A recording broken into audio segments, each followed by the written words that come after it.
So when you tapped him on the shoulder, he says the door's unlocked for you? Yes, ma'am.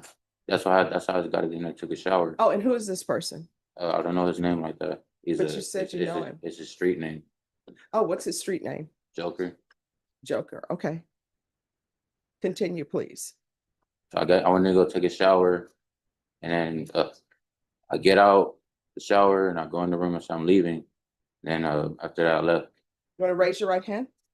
Do you solemnly swear or affirm the testimony you give will be the truth and nothing but the truth, so help you God? Yes, ma'am. All right, you can lower your hand, state your name for the record. John Anthony Garcia. All right, defense, you may proceed. What prompted you to burglarize that house? I needed to shower. So it's my stepmother's, my father lived there with my stepmother. So he said anytime I needed to go shower, you just go there. And my stepdad, or my dad, Joe Garcia, he had left, got arrested by the U.S. Marshals. She kind of started acting different, like changing up her mood and telling me I couldn't be able to go there. And then the next day, she would tell me I was able to go there. She'd give me food and stuff like that. At the time, I was homeless. I seek the Heaven for Hope, which I still am seeking now to this day, and it's been kind of, but it was kind of hard. So I went back one last time to see if I could shower inside and get some food and get some rest, because I like to be outside a lot. And she wasn't there, so I kept knocking on the door. Went to the window, the side of the door, knocked on that side, and kept going back and forth. I went back the last time to the door, and the door was propped open. So I was like, "Huh, okay." So I went inside, me thinking it was unlocked for me. So I went inside and I went to go take a shower, and after that, I went back. I left out. But Well, any other questions? Were you intoxicated at the time? no, sir. Did you have a job at the time? Yes, sir, I did. I worked at Rent Health Staffing. If she gives you deferred adjudication, can you go back there for your job? Yes, sir, I can. Are you sorry for what you did? I'm very sorry. I'm really not a bad person. I really do stay out of trouble. I do respect everybody. It was just at that time I was going through a moment with my dad and my stepmother. But I really differently did learn my lesson. Being incarcerated as long as I ever been locked up, I really don't like it. It's not for me. Nothing further, Your Honor. All right. So let me just tell you what the summary says. It says that the front door to the home or to the residence, because I don't know if this is an apartment or not, had been damaged because the U.S. Marshals raided the apartment. So I'm assuming the U.S. Marshals kicked in the doors and nobody ever repaired the door. So she states, while she was asleep, you entered the residence and stole property from the location. So it's not that you entered the residence and took a shower, it's you entered the residence and stole property. And she received notification that someone was trying to use her stolen credit cards. So you want to speak to that? Yes, ma'am. I'll speak to that. Yes, please do. Yes, I did take the credit cards Why? because I was hungry. Was your name on the credit card? No, ma'am, it wasn't. So did anybody give you permission to take a credit card? No, ma'am. So this wasn't you just coming in to take a shower and leave. This was you coming in, and you knew that, according to your testimony, you knew that the U.S. Marshals had already raided that apartment. No, ma'am, I did not know that. So when did you discover that the U.S. Marshals had raided? I had found out when I saw it on her notepad saying finally the U.S. Marshals came and got my dad.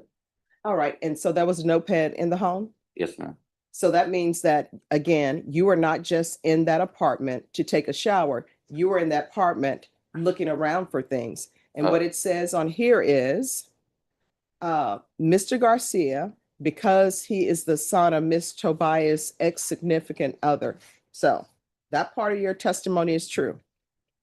She stated that she had video surveillance that shows you moving the camera so it wouldn't catch you taking property. It's odd that in here, there's no listing of you taking a shower, because it says that when you entered this apartment, she was asleep. I don't know how big this apartment is where people don't know someone else is in their location with them. But she said that she was asleep. No mention of you ever taking a shower in any of these police reports. Did you ever give a statement to the police stating that you had taken a shower? No, ma'am. So there's nothing in here about this shower business. The only thing that's in here is that you came into that apartment and it was easy for you to come into the apartment because the US Marshals, I'm assuming, kicked in the door, damaged the frame, and the door was sort of propped. So that part of your testimony is true. It's sort of propped open. But you went in and you were moving surveillance cameras around and taking things that did not belong to you. Discuss. The property was in her room. I went to go knock on her door. She was my stepmother and my dad. My dad has a history of doing heroin. All right, he's a drug. So my stepmother is the same way. I went in her room. She goes, Oh, you're saying she's a heroin user, she is. I'm not gonna lie. I'm not gonna sit here and lie on camera either. but she has a place to stay She does. and she has credit cards. She does because of my dad. Okay. She does because of my dad. And I went to go knock on the door. She was knocked out. I was, just tapping on her shoulder and everything. And she was still knocked out on the bed. No response. And I saw another dude in my dad's bed with her. So it kind of, that's why I did everything I did right there at that moment. So it kind of threw me off. So now you're saying that when you came into the apartment after having knocked on doors, you go in, you see her in the bed, you tap her on her shoulder to try to wake her up, and then you notice there's a man in bed with her. Did you tap him on his shoulder as well? Yes, ma'am, I did. So- I knew both of them. Oh, so you tap him on his shoulder. He gave me a response. He said the door is unlocked for me. Oh, this story keeps Well, keep adding to the story. So when you tapped him on the shoulder, he says the door's unlocked for you. yes, ma'am. That's how I got in there, took a shower. Oh, and who is this person? I don't know his name like that. But you said you know him. It's his street name, Oh, what's his street name? Joker. Joker. Okay. Continue, please. So I went to go take a shower, and then I get out the shower and I go in the room and say I'm leaving. Then after that I left. All right. Well, any other questions? Oh, Your Honor. Well, according to your plea bargain agreement, the state is silent, but the state always reserves the right to address any issues that may be untruthful. So state, any questions? I was gonna find exactly about Judge, but there is no mention in his original allocution of the credit cards. And that he said he was staying out of trouble, or he tends to stay out of trouble, but he does have the criminal history beyond just this. All right. And what is the criminal history? No, Your Honor. She's supposed to stay silent. That's not. No, part of the PSI and TAP evaluation, I always say that anybody can bring whatever witnesses they want to bring. And one of the things I would need would be criminal history. But if you all want, I can reset it for a PSI and TAP evaluation to obtain that. No, Your Honor, you're gonna find out one way or the other. All right. What is the criminal history? And please, only the convictions. And counsel, if you want to review what they have with regards to criminal history. No, Your Honor. Okay. Oh, well, defense, would you'd like to tell me or? No, Your Honor. Okay. Has a theft conviction 100 to 750 from August 25th of 2022. The terroristic threat conviction from January 16th of 2025. And that's it. Oh, okay. And has anyone spoken to the complainant? We did make efforts to reach out to her, Your Honor. We were unsuccessful. Okay. All right. That tells me A little something. So how often have you been using? And you need to be honest with me. Marijuana. Everything. Don't just come to me with, I only use marijuana. Marijuana I've been using, well, for about uh, 5 years. All right. And other drugs? Meth I've been using about just 1 year when I met this girl. And when did you start using meth? You say 1 year. Last year, And how old are you? 28. And why did you start using meth? last year? I met her in the streets. Who did you meet in the streets? My girlfriend. It's a girl that I met, but we're not together no more. And what are all the tattoos with the numbers about? This is my birth year, 1997. This, yeah, And that's what? a little money bag, Mhm. and this is money, power, and weed. Money, power, and weed. Yeah. All right. Have you ever, I got these when I was young. all right, thank you. All right, state you may be excused. Have you ever had any mental health diagnosis? No more. And where's your mom? My mother, I was in foster care, but my mother, I never got to meet my real mother. My stepmother, Joanne Pearson, she's on 4006, 4006. No, I don't need the address or Okay. anything. But I'm just trying to figure out what has happened in your life that you're now before me, having now addicted to meth, using marijuana on a daily basis, going to this apartment where your stepmother is, and your father, I'm assuming, is in federal custody. I've been alone all my life, like that. I got out of CPS at 17 years old, and after that, it's been. And did you even try to sign up for college? You know, they give that to you for free when you're in the foster system. I did sign up for college, but I didn't get to go. Well, here's the thing. When you're in foster care, depending on when you did that, you still may be entitled to free college. You need to look into that. And sometimes people don't want to go to college, that's fine. But they have extended it to where you can get your trade certification in something, all right? It's fine. All right, here's the thing. I'm going to give you a choice today. And these are your only choices. Don't ask me for anything else. And if you want to speak to your attorney about what would be the best decision possibly for you to make, you can do that. The state is asking for a cap of 8 years. I'm taking in consideration all of your testimony. I will sentence you either to 3 years in the prison, or I will give you your application for deferred adjudication. If I grant your application for deferred adjudication, and if you're unsuccessful, you're looking at potentially 20 years in the prison. Do you understand? Yes, ma'am. Do you wish to speak to your attorney? I will take the deferred. All right. Ms. Abrams, are you ready? Yes, ma'am. All right. The court will sentence you to 6 years deferred adjudication. Yes, ma'am. I'll let you down. All right. There's a $2,000 fine. That will be probated. There's to be a TAP evaluation in custody. Follow recommendations.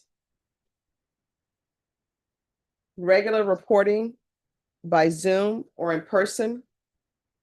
Regular random UAs. Proof of employment within 45 days. No employment as a home health care provider or with minors. Field visits 1 time per month until further notice. And the proof of employment will be 45 days within release of custody. There's to be no contact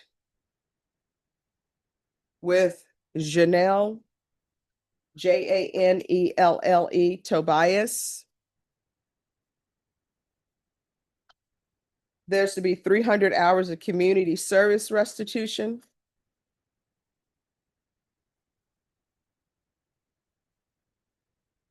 One hour will be deducted for every sober support meeting completed. I'm going to order 60 sober meetings in 60 days.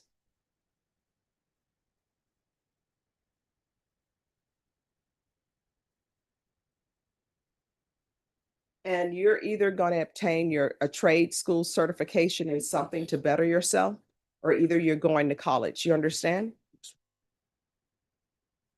So either a trade school certification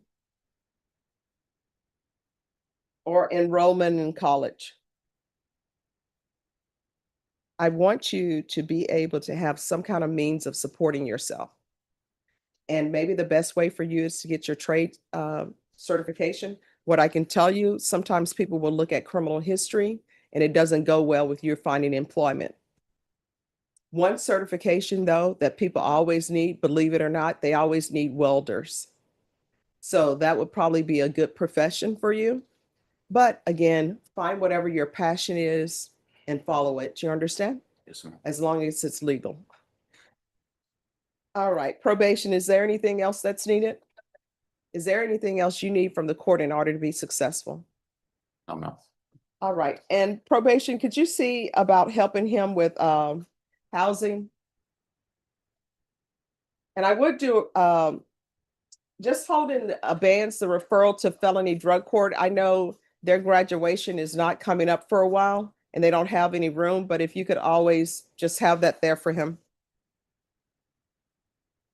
All right, I'm going to show you what's entitled Trial Court Certification of Defendant's Rights to Appeal. Did you review that with your attorney? Did you understand it and did you sign it? Yes, ma'am. Counsel, here you go.